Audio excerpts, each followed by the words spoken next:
Bonjour à tous, je profite d'une mise à jour de ma machine à café automatique qui est là, que j'ai depuis 2012, par une machine plus récente, toujours du groupe Philips Seiko, pour vous parler des machines à café automatiques. Alors c'est pas ultra high-tech comme produit, mais je me suis dit que ça pouvait être intéressant. Si vous êtes intéressé par une machine à café, que vous aimez le café, en tout cas que le café est votre tasse de thé, parce que sinon évidemment ça vous intéressera un petit peu moins. Si vous êtes intéressé par des machines à café automatiques, c'est-à-dire avec un moulin, vous mettez directement du grain et ça vous prépare un bon café comme grand-mère. Je me suis dit que c'était l'occasion de vous présenter ça parce que je pense qu'il y a une méconnaissance autour de ces produits-là, que ce soit en termes des apports, parce que c'est super pratique d'avoir ce type de machine au quotidien, mais aussi quelque part des inconvénients ou de l'entretien que ça nécessite.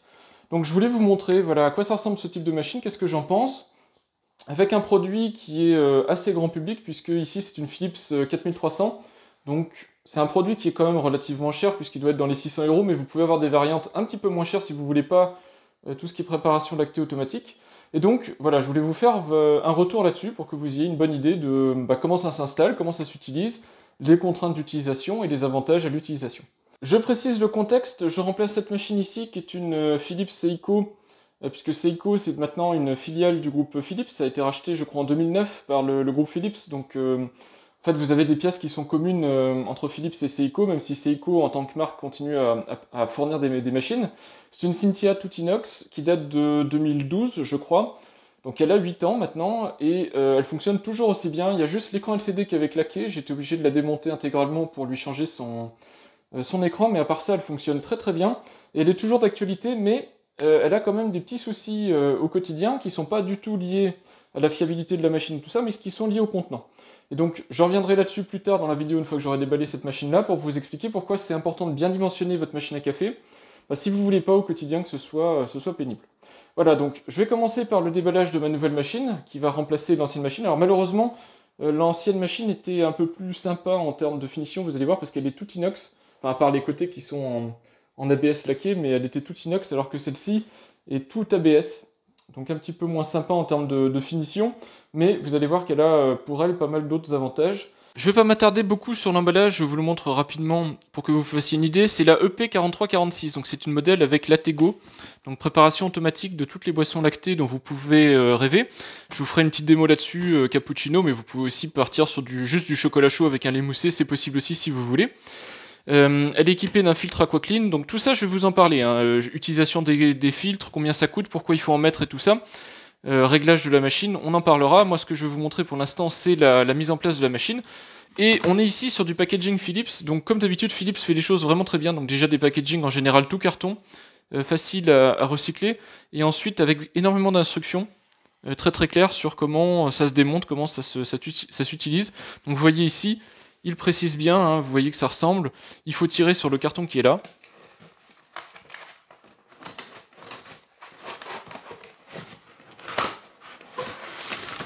Hop.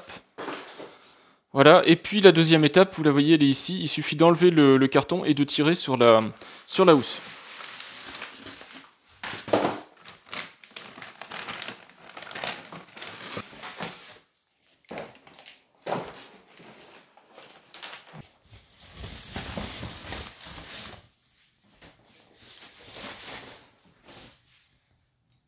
J'ai sorti la machine du carton, voici ici les accessoires, on va faire un tour rapide des accessoires déjà.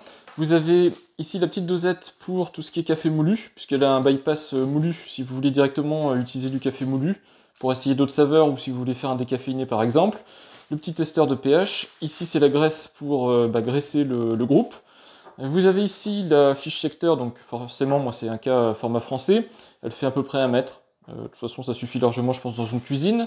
Le filtre anti-calcaire Aquaclean, on reviendra après sur les filtres, c'est hyper important de comprendre l'utilité d'un filtre sur une machine à café espresso, encore plus quand elle est automatique, donc on reviendra là-dessus.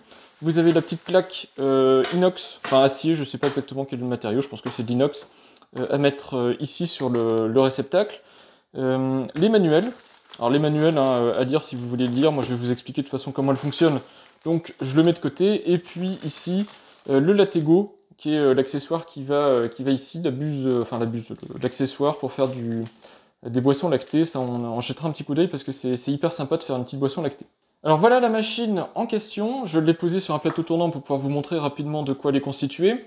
L'idée, c'est une machine donc automatique, toute automatique. Donc l'idée c'est quoi? C'est que vous achetez votre café en grains, torréfié donc chez qui vous voulez en fait, hein. Vous pouvez l'acheter en grande surface ou c'est encore mieux, aller soit chez un torréfacteur en ligne comme par exemple moi je suis client Maxi Coffee, mais vous pouvez aussi trouver votre petit torréfacteur local si vous préférez. L'idée c'est de trouver le ou les cafés à votre goût qui vous conviennent. Alors par contre attention, ici on est sur des machines d'entrée de gamme, enfin entrée de gamme on est sur du 600 €, mais quand je dis entrée de gamme c'est par rapport à du vraiment de la machine espresso haut de gamme. Donc on a un seul bac à grains. Donc on change pas comme ça de grains comme on veut, et même sur des machines plus haut de gamme à deux bacs, souvent ça fait perdre du café, de passer d'un grain, enfin d'un type de café à un autre. Donc en général, on est plutôt sur des machines en dessous de 1000 €, de toute façon on est plutôt sur des machines monobac, et donc vous devrez choisir une saveur de café. Par contre, elle a quand même un bypass ici pour le café moulu, donc vous pouvez aussi acheter votre café moulu, par exemple du café décaféiné, pour les gens qui veulent un déca comme ça rapidement. Vous pouvez directement donc la configurer pour faire passer le déca ici, mais vous pouvez aussi faire passer un café prémoulu, soit si vous avez un moulin à côté, soit si vous achetez directement du café moulu par exemple, pour faire varier les arômes. C'est pas aussi pratique du coup, et ça c'est la première conséquence qu'une machine à capsule ou à dosette, puisqu'évidemment donc vous êtes cantonné à un type de grain. Il faut d'abord finir ce grain là avant de passer au suivant. En général c'est plutôt comme ça qu'on fait, parce que c'est vraiment trop laborieux de retirer le grain qui est dans le bac. Donc machine à café qui prend le café là, qui a ici dedans un broyeur, qui est la spécificité d'ailleurs chez Seiko Philips. C'est un broyeur céramique, donc l'idée c'est de moudre le café rapidement, donc sans le chauffer, pour essayer de préserver les arômes, mais aussi le broyeur céramique est censé être beaucoup plus durable que le broyeur acier. Ensuite, pré-infusion, infusion du café, donc percolation, et sort le café ici, de ces têtes réglables. Alors je vais vous montrer un vrai exemple, hein, on verra tout ça en action. Vous avez les têtes réglables, pourquoi? C'est pour mettre vos tasses en dessous, pour éviter déjà qu'il y ait des éclaboussures de partout, pour être à la hauteur de la tasse, et aussi pour éviter de casser la créma qui se forme sur le dessus du café. Vous avez en dessous le bac égouttoir, sur lequel vous posez vos tasses. Évidemment, ce bac égouttoir a la petite plaque en inox que je vous ai montré tout à l'heure.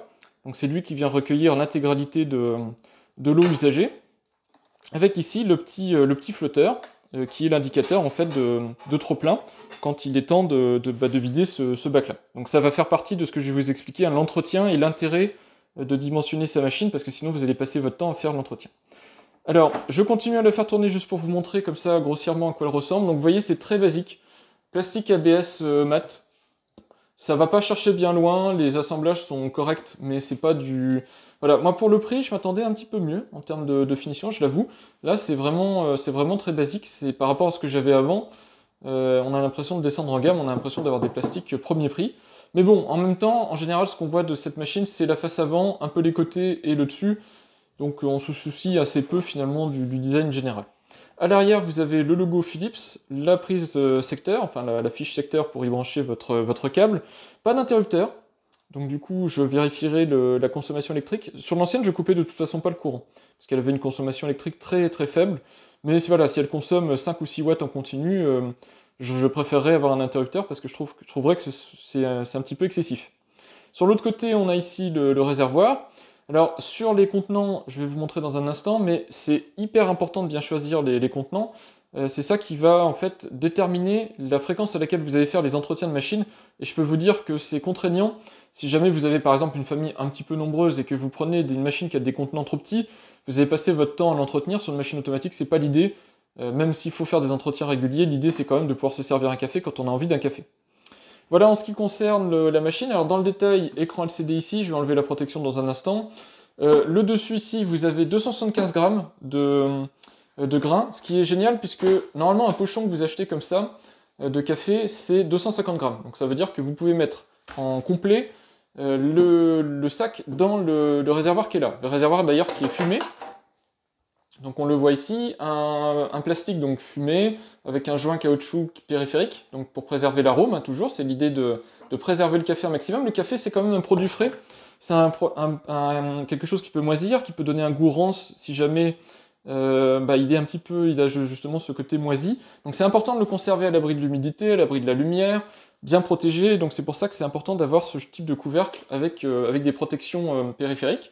Et vous avez là les réglages de moulin, donc vous avez là le petit réglage au moulin 12 positions, donc c'est vraiment énorme en termes de réglage. Et là, vous avez la sortie grain. Donc ça, c'est en fait quelque chose qui protège. Derrière, vous avez la cheminée en acier qui amène le grain directement au broyeur céramique.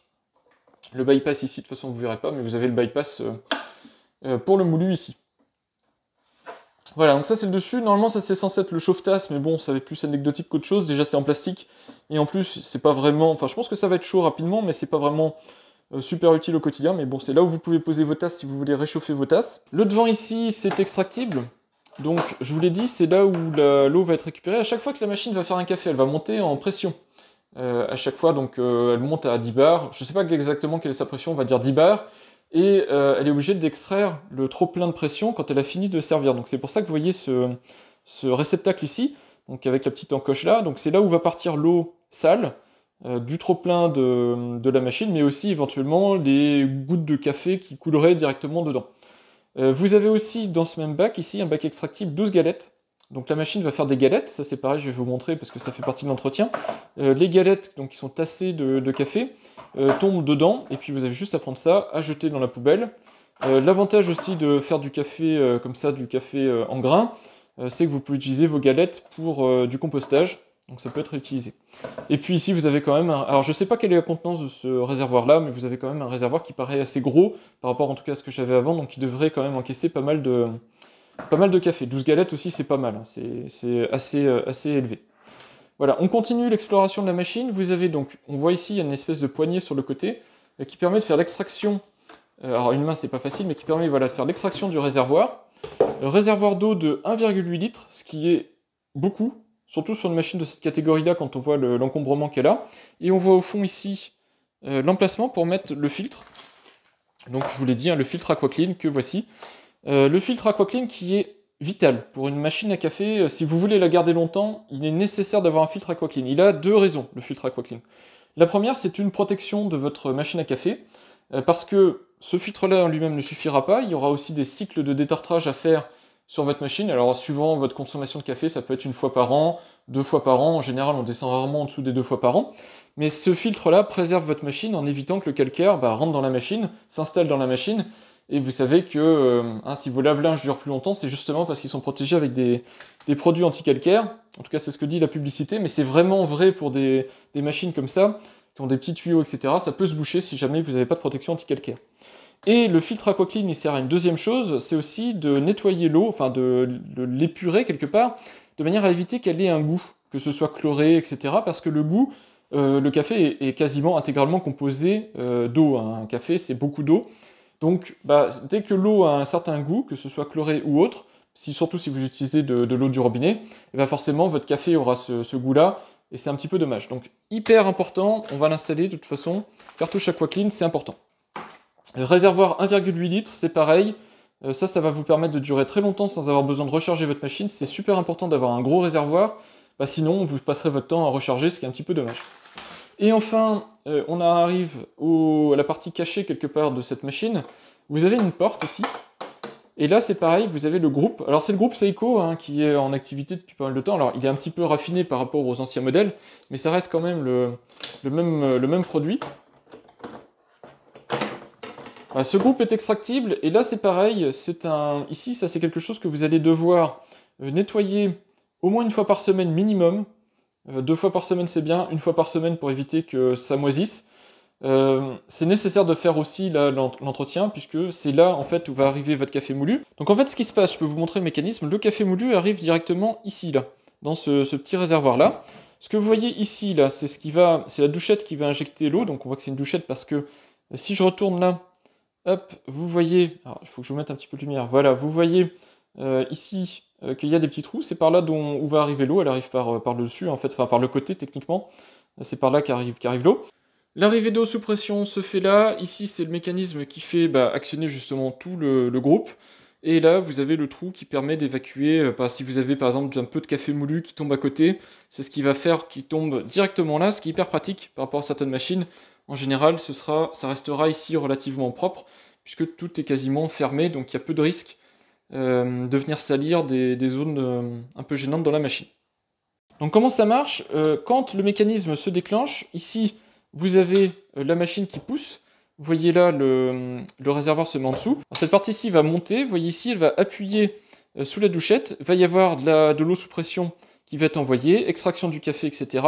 Puis le mécanisme redescend, voilà, et puis vous voyez ici la petite pente douce que va suivre votre galette, en fait, elle va descendre comme ça tout doucement, tac, le long de la pente, et puis il va tomber dans ici le bac à galettes. J'en profite aussi pour vous montrer la petite pâte en métal qui sert à nettoyer en fait les résidus de café qui pourraient se trouver sur la douchette. Voilà, ça aussi, donc ça nécessite de l'entretien. Le joint, ça change une fois tous les 2, 3, 4 ans. Moi, j'ai dû l'en changer une fois en 8 ans, donc vous voyez, c'est pas non plus énorme. Par contre, ça, c'est un graissage une fois par mois et un passage à l'eau tiède, soit froide, soit tiède, pour éviter de dégraisser, une fois par semaine, et un regraissage une fois tous les 2 mois, en gros. Voilà, donc là vous avez tout l'envers du décor, c'est pas la partie la plus sexy pour commencer, mais c'est pour vous montrer que c'est pas parce que c'est une machine automatique qu'il n'y a rien à faire, c'est une machine automatique, donc elle va faire le café automatiquement pour vous, mais il y a plein de petites étapes, et à chaque petite étape, il y a un petit entretien à faire pour aller jusqu'au bout. Voilà, maintenant je vais réassembler tout ça, je vais mettre ma machine en place, et puis je vais vous montrer un démarrage et un café avec cette machine. Allez, on est parti sur le premier démarrage de cette machine. Je l'ai branché sur la prise, hein. Je la mets sous tension. Bouton tactile, écran TFT LCD, donc normalement qui devrait rendre pas mal. Donc tout de suite vous voyez que il y a tout un tas de possibilités, en particulier la possibilité de changer la langue. Donc c'est pratique puisque la machine va parler votre langue. Vous voyez ici qu'elle a des boutons tactiles partout. Donc est-ce qu'on veut du français? Oui. Et puis ensuite, il va falloir régler la dureté de l'eau. Je vous l'ai dit, hein, l'ennemi principal d'une machine à café, c'est le calcaire de l'eau. Et donc c'est pour ça que vous avez la petite bandelette et elle vous demande de faire un test de dureté. Donc un test de dureté, c'est vous mettez votre bandelette de test 1 seconde sous l'eau et vous attendez 1 minute. On prend la bandelette. Alors vous pouvez la mettre aussi sous l'eau du robinet, directement sous le robinet, hein. Moi je le fais dans un verre parce que j'ai qu'une seule main, donc ça m'est plus pratique. Vous la mettez donc dans l'eau 1 seconde, hop, vous la sortez. Ok Google, compte à rebours d'1 minute. On voit ici qu'on est quasiment à 4 carrés rouges. Honnêtement, moi j'ai fait tourner mes précédentes machines sans aucun souci en mettant une eau dure, c'est-à-dire réglage de 3 carrés en fait, 3 sur 4. Là vous voyez que je suis un peu entre deux. Je pourrais même lui mettre au plus dur. Je suis en Normandie, je ne sais pas si ça joue beaucoup, mais en tout cas voilà, pour vous donner une idée, moi je vais la mettre sur dureté intermédiaire, hein, par rapport à ce qu'elle va me demander. Donc on reprend ici, test de la dureté, donc ça j'ai fait. On va la mettre sur 3. OK pour confirmer. De toute façon, ça vous pouvez revenir après, hein. Voilà, maintenant on est sur l'ajout de l'eau. Alors l'ajout de l'eau, je vous l'ai dit, hein, vous avez, alors toujours à une main, ça va être compliqué, mais vous avez le réservoir d'un litre 8 qui est ici extractible et qui vous permet très facilement, sans avoir besoin de démonter la machine, de remettre de l'eau. L'eau, je vous l'ai dit, quoi qu'il arrive, on la met avec la cartouche, mais pour le moment, la machine ne vous demande pas de cartouche, donc on va juste la mettre en route sans cartouche. Voilà, donc j'ai pas rempli le réservoir, mais j'ai mis ce qu'il faut comme eau pour pouvoir juste la démarrer. Hop, donc je clipse, et là la machine va démarrer. Alors je vais lui mettre un verre en dessous, ça va éviter qu'il y ait de l'eau partout. Normalement, elle va faire un premier chauffage et un nettoyage de son circuit. Donc en général, il y a de l'eau qui va sortir des buses. C'est bien d'avoir toujours à côté de soi un verre d'eau. Ça évite aussi que toute cette eau-là parte directement dans le bac là, et puis ça permet d'éviter de nettoyer trop régulièrement, puisque sinon on passe son temps. Alors déjà, ça fait des éclaboussures, parce que même en descendant à fond, les deux buses, ça fait des ploc-ploc, et puis il y en a un petit peu partout. Et puis ça permet, on prend le verre, on jette, on n'en parle pas. Donc là elle est en rinçage, donc là elle a fait monter l'eau en température, elle fait passer l'eau dans ses circuits, et puis elle va évacuer l'eau par les buses, et puis évidemment directement aussi dans le bac de rinçage. Ça c'est fait à chaque démarrage et à chaque arrêt de la machine, c'est nécessaire, c'est ce qui garantit que la machine est nettoyée. C'est important parce que éviter la prolifération de bactéries, le café un peu rance, etc. C'est important de bien faire ce nettoyage là, et donc elle le fait automatiquement en début et en fin de cycle. Voilà, et puis on voit maintenant que la machine vous dit il faut mettre une cartouche Aquaclean, donc on fait suivant. Voulez-vous installer un filtre Aquaclean? Vous avez toujours la possibilité, quoi qu'il arrive, de dire non, ça ne m'intéresse pas, j'en mets pas. Moi je vous conseille pas, quand on dépense ce prix-là dans une machine, quand on achète du café qui est un petit peu goûtu, ne pas mettre de cartouche, c'est vraiment dommage, c'est vraiment se priver de la petite étape qui coûte pas si cher que ça, parce que quand on y regarde, les cartouches, il n'y en a pas tant que ça dans l'année. Celle-là, vous allez peut-être en changer 2 fois dans l'année, quelque chose comme ça.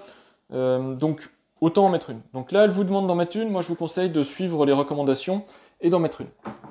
Donc, tout est donné sur la machine, ça c'est génial, hein, vous avez toutes les infos. Donc il faut agiter le type filtre, l'immerger à l'envers dans un bol d'eau froide, puis ensuite la mettre en place dans le bac. Donc agiter, c'est ça.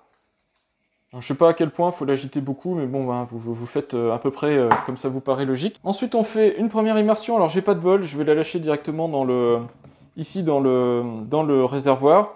C'est juste en fait pour qu'il y ait un petit peu d'eau qui rentre dedans, parce que forcément, elle est pas encore humidifiée. Donc, on va la mettre dedans comme ça.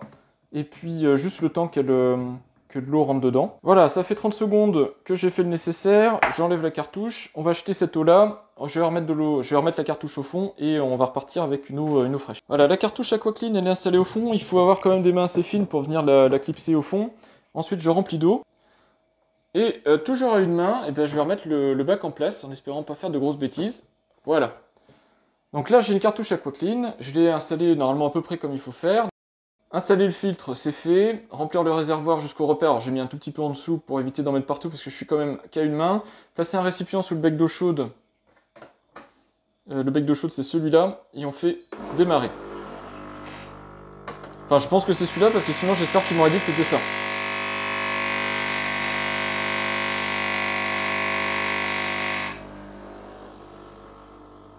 Donc j'espère vraiment que c'est le... Voilà, bon, c'est bon, c'est bien le bec d'eau chaude. Donc il vous sert aussi d'ailleurs à faire vos tisanes.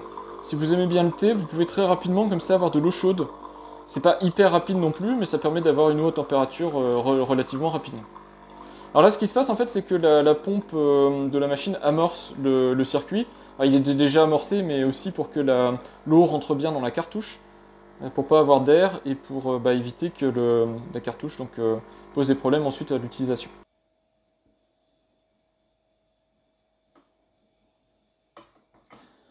Voilà, alors je sais pas ce que ça veut dire ce filtre 1 sur 8 machin. Je sais pas trop ce que ça veut dire. On verra plus tard, je chercherai dans le manuel. Voilà, donc on est presque prêt pour faire le premier café. Il reste maintenant, je vous l'ai dit, à installer le café en grains. Donc ici, j'ai choisi mon café, pas de référence, mais un café que je prends souvent, qui est un café bio en grains, qui est un Altura, café du Pérou. Voilà, élevé à 1200 mètres. Un café avec des notes de noisette, caramel, cacao. Alors bon, ça je sais pas toujours où ils vont chercher ces notes-là. J'imagine que les experts arrivent à déceler tout ça. Moi j'avoue que je vais pas avoir la prétention de dire qu'effectivement je décèle toutes ces notes aromatiques.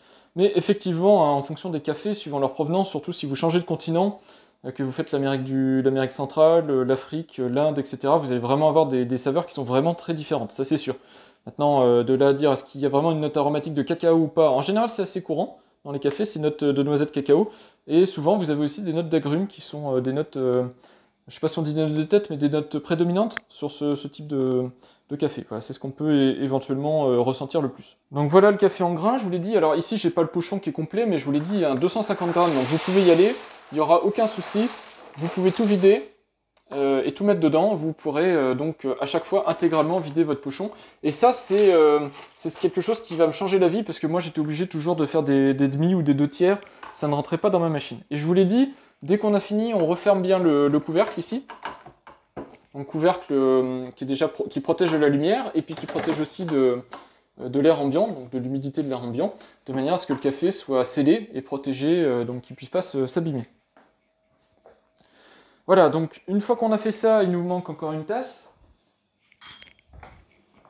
Concernant les tasses, moi j'utilise ces Boudoum à double paroi, ce qui permet déjà de la tenir sans se brûler. On n'a pas d'anse et tout ça. Et puis surtout, c'est une tasse en verre. Privilégiez les tasses en verre parce que si vous mettez des tasses en porcelaine, je précise, hein, les tasses en porcelaine, vous pouvez très facilement réaiguiser des couteaux avec. C'est extrêmement, le dessous, extrêmement râpeux. Et là, la finition de votre réceptacle va être fichue si jamais vous mettez dessus directement des tasses en porcelaine. Donc, je vous déconseille les tasses en porcelaine. Premier café, pas bon, très clairé, pas de goût, et du coup j'ai vérifié la galette, et effectivement, sur la première utilisation, vous voyez que la galette est inexistante.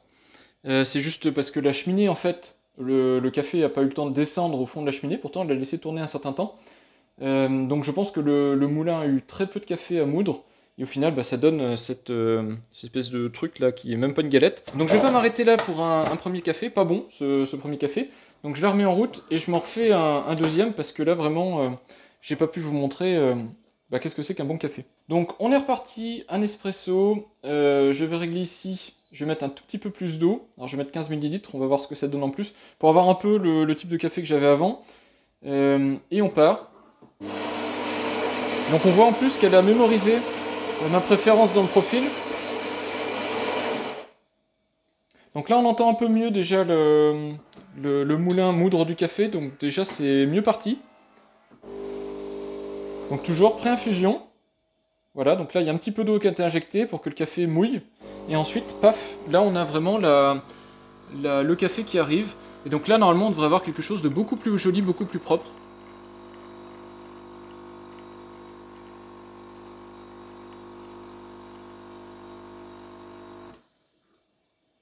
Voilà, donc ça ressemble plus au café que j'ai l'habitude de me faire. Café, je vous ai dit, de journée. Hein. Donc on voit la séparation entre la partie de la créma et puis le café en lui-même. Et là, vous voyez que c'est beaucoup plus joli. Je vous sors la tasse pour vous montrer.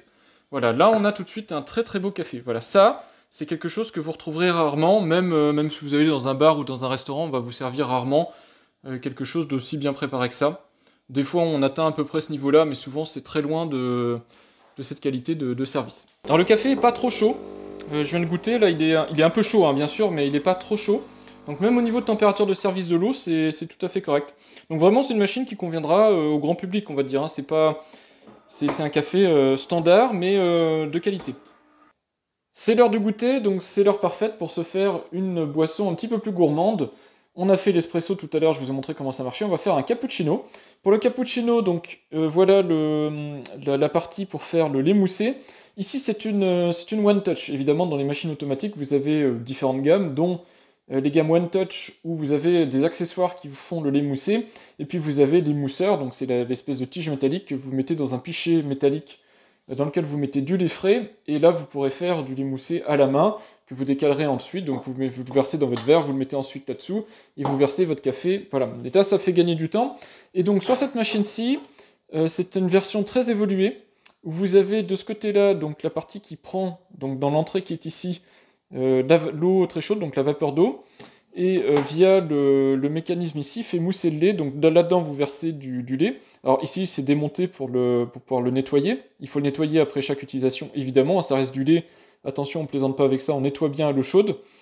Voilà, vous avez la petite cheminée, le lait remonte dedans, et puis je sais pas exactement comment ça marche, j'imagine qu'ils ont fait pas mal d'années de recherche, parce que c'est des choses qui évoluent beaucoup pour faire le lait moussé le plus qualitatif possible. Alors ça s'assemble de manière très facile, hein, vous avez juste à clipser les deux ensemble, même à une main j'y arrive. Voilà, et vous avez le petit couvercle là, alors qui ne sert pas, je crois, pour le service, mais qui sert probablement quand vous le remettez au frais. Ensuite, vous prenez du lait. Alors, moi ici, j'ai une bouteille de lait alors, très fraîche, hein, qui sort du réfrigérateur. C'est un lait demi-écrémé, je crois qu'il est préférable de le faire avec du lait entier, mais bon, moi j'ai pas de lait entier chez moi. Alors, pas besoin de tout remplir, puisque de toute façon, on va faire juste une boisson. Vous mettez en fonction de ce dont vous avez besoin. Et ensuite, il faudra juste donc connecter le pichet sur la machine. Donc ça se connecte comme ça. Donc vous avez juste à le mettre ici, vous le clipsez et c'est prêt. Donc ensuite, on met la tasse en dessous. Alors ce que je regrette juste, c'est que le pichet en lui-même soit pas réglable en hauteur. Donc si vous voulez vous faire une toute petite boisson lactée, il faudra quand même mettre la tasse comme ça, la tenir juste en dessous, pour vous faire le lait, pour pas que ça tombe de trop haut, et ensuite remettre la tasse. Donc ça marche bien que si vous avez comme moi ici une très grande tasse, et vous allez voir que mon cappuccino, je vais pas le faire non plus très volumineux, parce qu'on a beau être gourmand, faut quand même pas abuser. Donc une fois qu'on a mis tout ça en place, eh bien c'est du One Touch, donc je vous ai dit, on a juste à dire je veux un cappuccino, je laisse les réglages standards, je fais démarrer.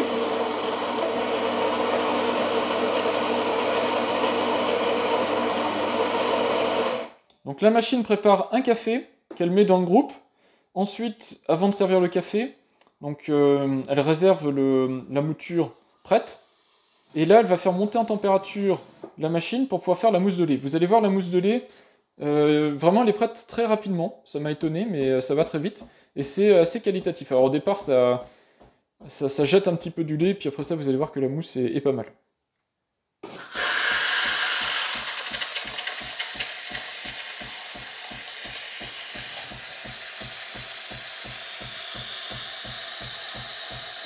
Donc le mécanisme est super ingénieux et on voit la mousse de lait. Voilà, et une fois que la mousse de lait est tombée, vous voyez, j'ai toujours pas touché, hein, c'est du one touch, j'ai touché à rien du tout. Vous allez voir que le café va se préparer exactement comme n'importe quel café. Et on va voir les étages se former, donc vous allez avoir la mousse de lait sur le dessus, et sur le dessous, le lait en lui-même.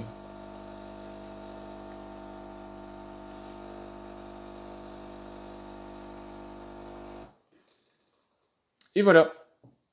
Donc évidemment, quand on a fini, soit on reverse le lait dans la bouteille de lait, et on nettoie le pichet, soit on fait un petit nettoyage du pichet. Vous avez la touche clean ici, vous lancez un petit nettoyage, et on réutilise ça rapidement, puisque ça reste du lait.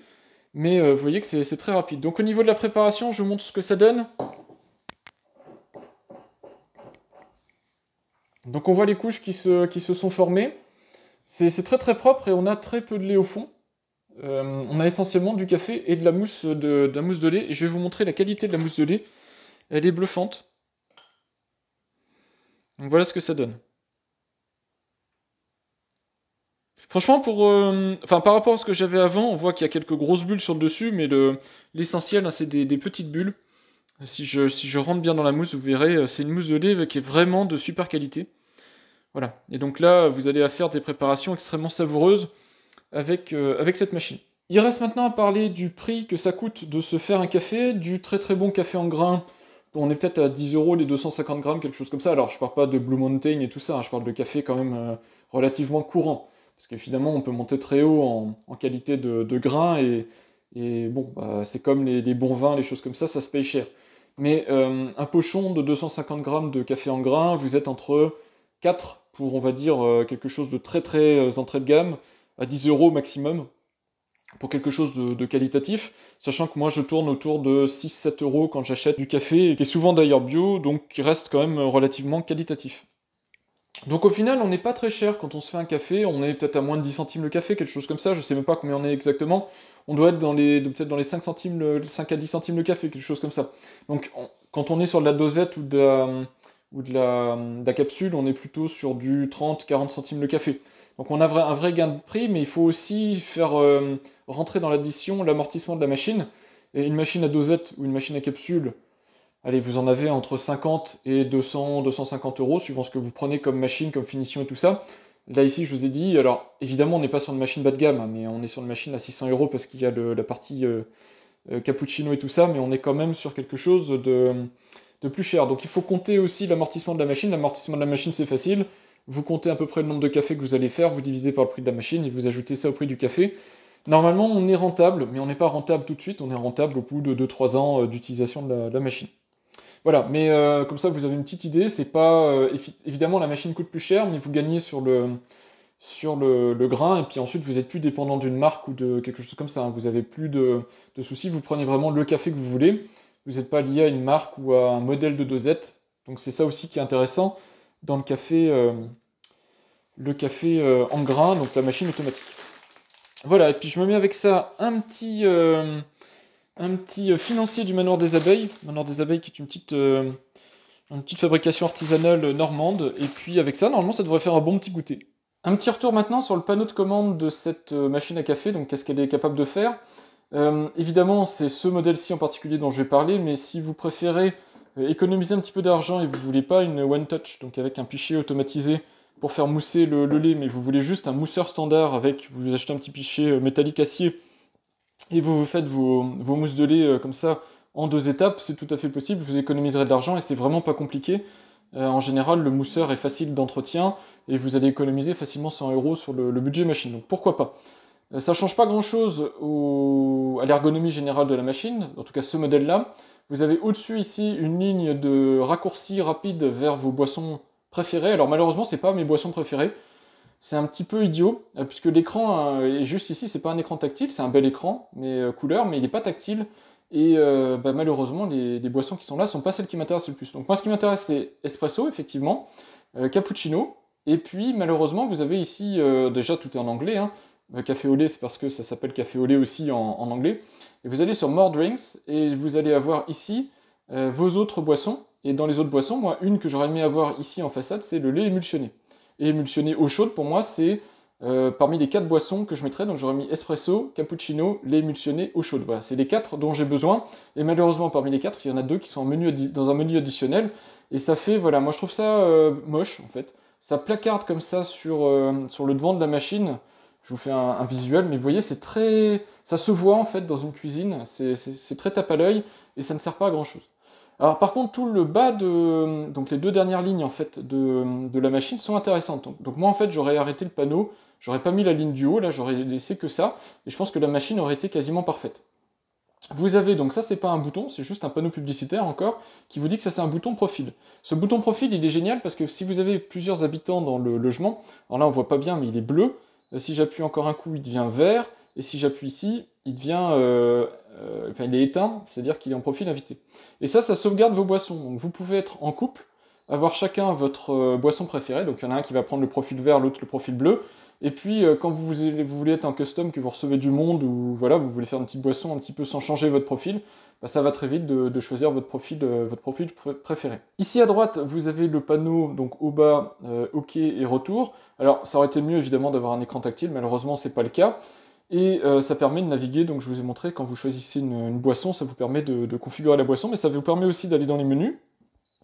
En termes de menu, vous avez le menu de nettoyage, avec le rinçage rapide qui est de toute façon fait automatiquement quand vous finissez une boisson, mais vous pouvez le relancer à la main si vous voulez, par exemple à la fin d'une préparation lactée, si vous voulez être sûr de nettoyer le pichet pour pouvoir le remettre par exemple au frais, parce que vous ne voulez pas remettre le lait dans la bouteille de lait, vous pouvez. Nettoyage du groupe de percolation, ça c'est si vous avez la petite pastille à mettre, donc une fois par mois ou une fois tous les 2 mois en fonction de vos préférences. Détartrage, c'est le liquide de détartrage qu'il faut mettre quand elle vous le demande, en général 1 fois par an ou 2 fois par an si vous faites beaucoup de café. Et là j'ai ma réponse pour la question que je m'étais posée. Aquaclean, en fait Aquaclean a un nettoyage qui se fait 8 fois avant de jeter la cartouche, et donc bah voilà, le menu est là pour lancer le nettoyage Aquaclean. Donc la touche retour est ici, et dans les réglages avancés, donc vous avez quand vous préparez un café, vous avez 3 réglages.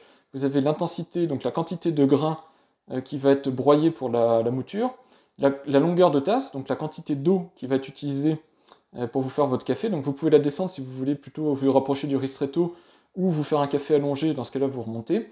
Et ici vous avez le nombre de tasses. Donc en fait vous faites comme ça, et si vous voulez par exemple 2 tasses, bah, vous avez juste à faire flèche du haut, et vous voyez vous avez le logo de tasses. Alors d'ailleurs les 2 tasses se font en 2 percolations, donc même si vous pouvez mettre 2 tasses ici, une sous chaque buse, ça va se faire en 2 passes, donc ça va broyer 2 fois, et ça va faire deux percolations, et donc vous allez avoir 2 demi-tasses dans chacune des tasses, ce qui fait bien 2 tasses au final, donc ça pose pas de problème particulier, la plupart des machines font comme ça. Et donc si vous cliquez ici sur l'engrenage, vous avez la possibilité, par exemple ici, de choisir café léger jusqu'à café moulu, donc ça c'est très pratique si vous voulez, sur la touche espresso, faire du café moulu, et c'est là où la touche profil prend tout son sens. Et de la même manière, donc si vous passez ici sur la longueur de tasse, vous voyez que la touche se désactive, donc c'est assez pratique, c'est assez ergonomique. Alors, on voit pas trop bien avec l'espèce de contre-jour que j'ai chez moi, mais normalement vous devez voir que la touche, ici, Settings, s'allume ou s'éteint en fonction du contexte. Et quand vous êtes sur le menu principal, vous pouvez rentrer directement dans le menu de réglage de la machine. Vous avez un menu de réglage de dureté d'eau, donc ça c'est si vous voulez rechanger la dureté d'eau, la durée de veille que j'ai mis à 15 minutes qui est par défaut à 30 minutes, la luminosité que vous pouvez augmenter ou diminuer en fonction de votre ambiance lumineuse dans la pièce, la langue que vous pouvez changer, mais là je vois pas trop l'intérêt, si vous êtes en français c'est très bien, le signal sonore que vous pouvez désactiver, la température, ça c'est sympa, vous pouvez changer la température de l'eau, pour les gens qui trouvent Alors là, elle est vraiment bien réglée en termes de température d'eau, en tout cas je trouve, mais vous pouvez la monter ou la descendre, la température d'eau, si vous trouvez ça trop élevé. Et puis vous avez un compteur de préparation, donc pour toutes les préparations connues ici, vous avez un compteur qui va vous dire combien vous en avez fait. L'assistance, pour contacter l'assistance, et puis le reset général si vous voulez revenir aux paramètres par défaut de la machine, et vous pouvez changer les unités de mesure, mais à nouveau là c'est vraiment si vous revendez la machine, parce que sinon elle est réglée par défaut en millilitres et compagnie. Voilà, donc tout ça pour dire, moi je trouve le panneau du bas bien fait, touche tactile, donc on-off, touche tactile, pour lancer le café ou pour faire un stop, donc c'est-à-dire si vous avez un café en plusieurs phases, vous pouvez arrêter par exemple avec une première action le mousseur de lait, si vous dites il y a assez de lait, et puis vous pouvez aussi arrêter la production de café, donc ça c'est la touche qui est ici. Et bah moi ce que je trouve dommage, c'est cette ligne du haut là qui est complètement inutile, pour moi en tout cas, puisqu'elle présente pas mes boissons préférées. Moi par exemple, l'émulsionné j'adore parce que une des préparations qui peut être super sympa et super gourmande, c'est de se faire un chocolat au lait avec du lait moussé au lieu d'avoir un lait standard, et pour ça, bah, faut choisir forcément un chocolat un petit peu goûtu, et bah voilà, vous êtes obligé d'aller dans un menu additionnel, alors que moi, par exemple, le latte macchiato ou café au lait, je m'en moque complètement, ça ne m'intéresse pas, et donc bah, malheureusement, j'ai pas ces réglages-là en façade. Voilà, mais sinon, à part ça, la machine en elle-même est pratique d'usage, il n'y a pas de souci particulier, les profils sont un vrai plus, pour éviter de se dérégler mutuellement, faire la guerre à la maison et se dérégler mutuellement la machine. À part ça, un avis général sur la machine, je vous l'ai dit, c'est très plastique, ça fait très peu haut de gamme. Pour une machine à ce prix-là, c'est un petit peu dommage. D'ailleurs, vous voyez ici, quand on regarde, on a les finitions comme ça, parce que c'est du plastique, hein, même si c'est un aspect métallique, ça reste du plastique. Ça fait une finition très basique. Tout est très plastique, et par rapport à ma machine d'avant qui coûtait à peu près le même prix, ça détonne un petit peu hein, dans ma cuisine où j'ai de l'inox et des choses comme ça un petit peu qualitatives. Là, ça fait vraiment très plastique. Donc je suis un petit peu déçu sur ce prix-là parce que c'est pas des choses qui sont beaucoup évoquées sur internet. Et quand on le découvre, bah c'est moyen. Voilà, mais c'est pas le plus important sur une machine à café. Alors certes, le look est important. Alors elle est pas moche, hein, attention, je dis ça, je suis un petit peu. Voilà, ne prenez pas ça non plus à la lettre. Ça reste une machine qui est élégante, bien finie. Le plastique noir mat est joli, et puis la façade est bien faite, donc ça jure pas non plus dans une cuisine.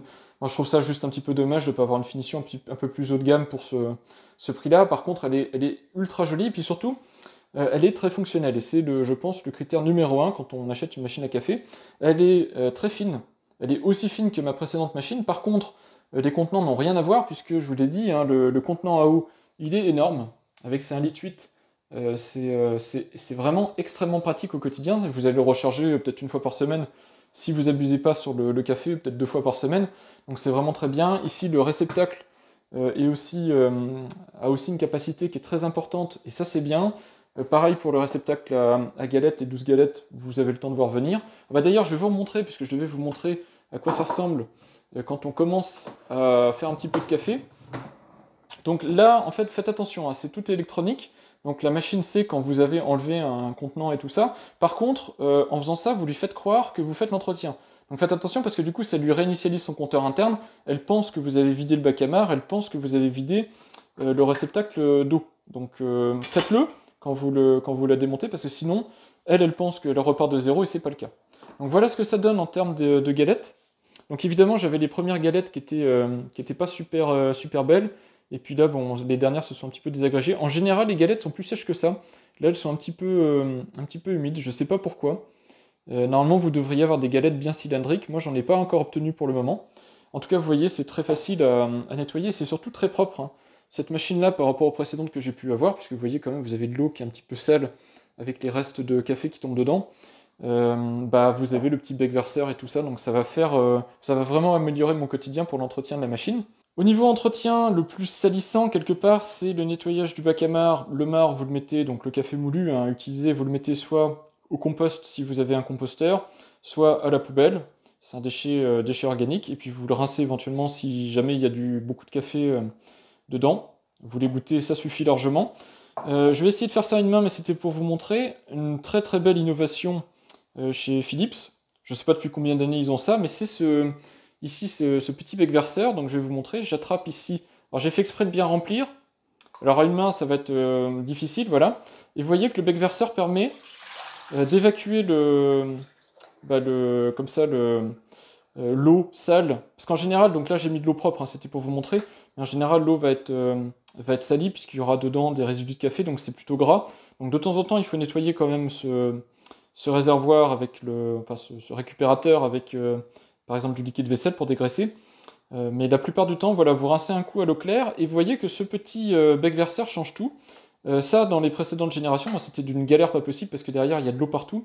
Bon, là, je m'y suis pris à une main, donc il y a peut-être un petit peu d'eau, mais vous voyez quand même que le bac en lui-même, il n'est pas humide. Il y a 2-3 gouttes d'eau, voilà, vous séchez ça vite fait. Mais en soi, il est resté propre et vous en avez pas mis partout. Et ça, c'est génial. Ça fait vraiment une très très nette différence sur l'entretien de la machine. Et quand c'est fini, bah, vous remettez la grille, vous remettez le bac à marc. Donc là, on a fait l'entretien général. Vous remettez dans la machine. hop, et on n'en parle plus. La machine, pour elle, elle est contente, et on repart de zéro, et vous faites toujours bien attention que le petit indicateur ici soit rentré. À partir du moment où il sort, c'est que c'est le moment d'évacuer. N'attendez pas. Si vous attendez, bah, c'est là où vous allez commencer à avoir des problèmes, parce que c'est là où ça va commencer à déborder, vous allez en mettre partout sur votre plan de travail. Donc dès que ça commence à se soulever, hop, on vide, et vous voyez, ça se fait très vite, et la machine est repartie pour pas mal de café. En termes de contenant, on revient sur mon ancienne machine, juste pour vous expliquer qu'il faut faire super attention quand vous choisissez votre machine, que le contenant corresponde à votre usage. Donc on voit qu'on est toujours sur le même principe, hein, ça reste une machine avec, donc ici, la partie grain qui part dans la cheminée, le réglage ici du moulin, et puis ici la trappe pour le moulu. Mais ici on est sur un, alors je sais pas c'était combien, peut-être 160, 180 grammes, quelque chose comme ça, enfin on est en dessous des 250 grammes c'est sûr, donc on peut pas faire rentrer un pochon de 250 grammes dedans. Par contre, on est toujours sur le même principe, hein, c'est-à-dire le capot avec le joint périphérique autour pour étanchéifier tout ça. Donc ça, c'est un premier problème, ça veut dire qu'il faut garder le café ouvert avec des petits zips pour protéger de l'humidité de la lumière. Le deuxième petit truc qui peut être gênant, c'est ici le récupérateur de galettes, qui souvent posait des problèmes. Alors, il paraît plus gros, mais en fait, on peut pas mettre plus de galettes dedans, hein, parce que très rapidement, en fait, c'est là où les galettes sont rejetées, et le truc vient buter dessus comme ça, donc on peut mettre au final pas plus de galettes que dans la nouvelle que j'ai. À côté ici, vous avez le groupe, on voit que le groupe est toujours sur le même principe, sauf qu'on voit qu'il n'a pas de bac récupérateur en dessous. Donc si jamais il y a un petit peu de café qui tombe à côté, bah, vous en avez partout, donc le nettoyage est un peu plus laborieux. Là, le bac égouttoir en dessous, c'est pareil. Donc là, j'ai tout nettoyé, hein, parce que pour l'instant, la machine, je l'ai rangée. Bac égouttoir qui est beaucoup moins pratique, vous voyez qu'il n'y a pas d'histoire pour facilement évacuer l'eau, donc ça c'est pareil, si vous en achetez une, faites attention à ça. C'est des choses dont personne ne parle, mais c'est super pratique au quotidien d'avoir quelque chose de bien pensé. Donc là, de la même manière, bah, vous avez l'eau qui va déborder d'un peu partout quand vous voulez l'acheter dans l'évier, alors qu'avec la nouvelle machine qui est derrière, là, bah, j'ai pas ce souci-là. Et ça, c'est drôlement pratique. Et enfin, et probablement la plus grosse différence, c'est ici le bac à eau, qui est tout petit. Lui, il fait, je sais même pas s'il fait 1 litre, quelque chose comme ça, et donc il faut tout le temps le recharger. Parce que ça consomme beaucoup d'eau, en fait, une machine, parce que non seulement ça consomme l'eau pour vous faire le café, mais il y a aussi l'eau qui est utilisée qui est perdue déjà quand la machine descend de pression, quand elle a fait le café, et puis l'eau qui est utilisée au démarrage et à l'arrêt, donc à chaque fois que vous démarrez, vous arrêtez la machine pour son nettoyage interne. Donc elle consomme rapidement de l'eau qui va là-dedans, donc qui remplit vite le bac de récupération, et l'eau qui part de là-dedans, et donc ça, voilà, ça fait de l'entretien. Donc tout ça pour dire, choisissez bien, dimensionnez bien votre machine, de manière à pas passer votre temps à l'entretenir. Cette machine-là est très bien, hein, franchement, j'ai pas grand-chose à lui reprocher, elle est vaillante, elle m'a fait de très très bons cafés, et elle en fera probablement encore de très très bons, puisqu'elle n'a pas fini de vivre cette machine, elle va continuer à être utilisée, mais il faut bien reconnaître qu'elle est moins bien dimensionnée en termes de contenant et de réceptacle, et donc forcément elle est moins pratique à l'usage au quotidien. Par contre, qu'est-ce qu'elle était jolie par rapport à la finition toute plastique mat, elle a quand même une superbe finition inox, et ça fait vraiment une différence. Donc choisissez aussi une machine qui correspond à vos goûts en termes de déco, parce que entre une machine toute plastique et une machine inox, celle-là, elle pèse lourd, elle est costaud, voilà, on sent il y a une vraie différence, et c'est pas que visuel, il y a un certain... évidemment, il y a une différence au toucher. Quand vous touchez une machine inox, c'est différent de toucher une machine plastique.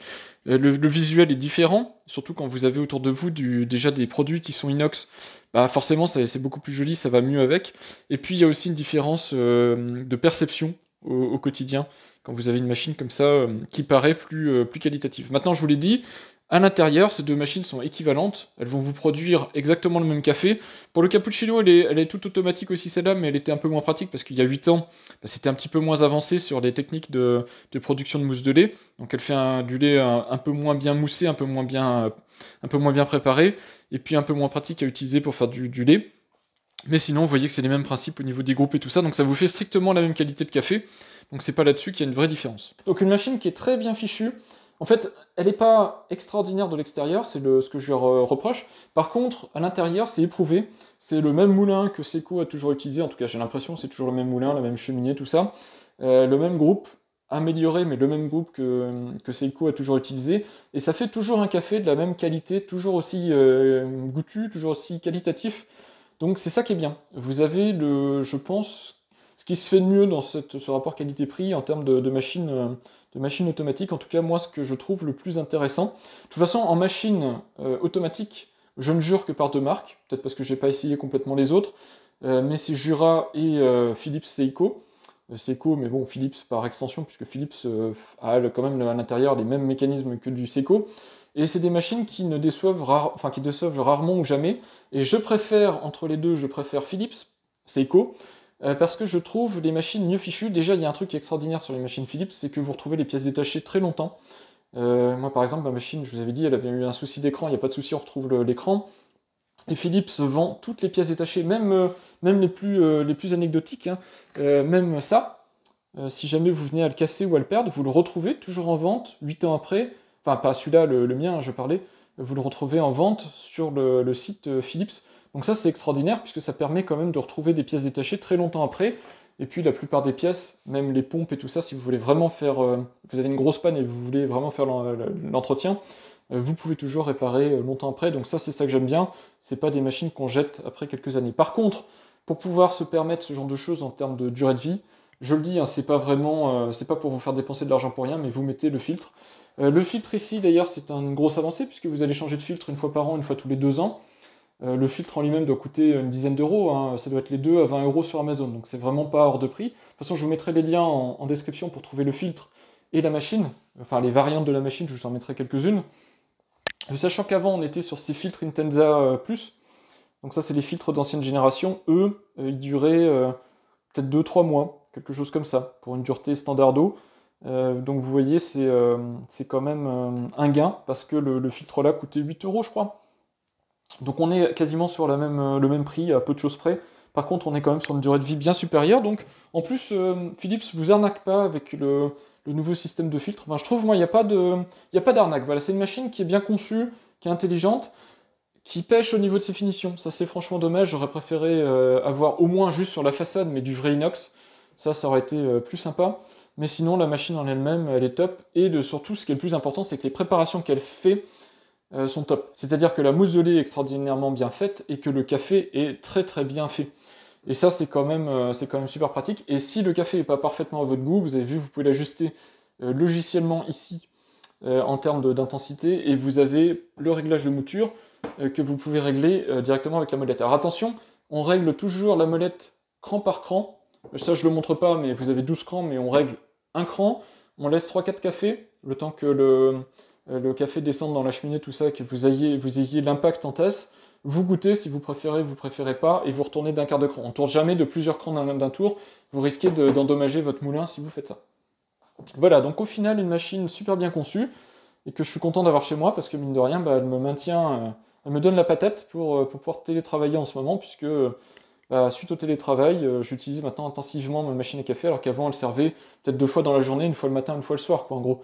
Alors que maintenant elle me sert toute la journée, et le fait d'avoir d'énormes contenants comme ça, c'est vraiment un changement par rapport à avant, puisqu'avant, j'étais quasiment à un entretien par jour. Il y avait toujours quelque chose à faire, que ce soit vider les galettes, remettre de l'eau, vider le bac, il y avait toujours quelque chose à faire. Alors que là maintenant avec celle-là, voilà, je pense que je suis sur un entretien tous les 2-3 jours, ça va très bien. En surveillant quand même ici que le bac déborde pas, parce que sinon ça commence à faire des dégâts. Voilà, donc un super investissement. Si vous aimez le café, si vous voulez du café fraîchement moulu, et si vous voulez goûter des cafés qui ont vraiment du goût, je vous conseille ces machines automatiques. Je vous conseille cette machine-ci en particulier parce qu'elle est bien fichue. Il y a d'autres machines dans la gamme Philips et chez Seiko et chez des concurrents si vous voulez, si vous n'êtes pas intéressé par cette machine-ci en particulier. Voilà, l'idée c'était que vous voyez comment ça marche une machine, qu'est-ce que ça implique en termes de nettoyage, en termes de coût et en termes d'utilisation. Donc j'espère que ça aurait été complet et puis que vous vous serez fait une bonne idée de ce qu'est une machine à café espresso toute automatique.